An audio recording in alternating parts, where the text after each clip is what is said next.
আমি সকল সময় বলে থাকি 5ই আগস্ট যে অর্জন আমরা করেছি, এই অর্জন কোনো একক ব্যক্তি, কোনো একক রাজনৈতিক দলের অর্জন নয়, বরং এই অর্জন দল মত নির্বিশেষে বাংলাদেশের প্রত্যেকটি গণতন্ত্রকামী, প্রত্যেকটি শান্তিপ্রিয় মানুষের এটি অর্জন।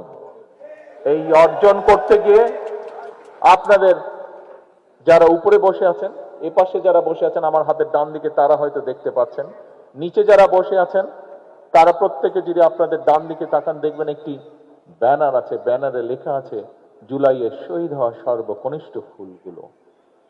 জাতিসংঘের হিসাব অনুযায়ী 65 জন শিশু সেদিন শহীদ হয়েছিল।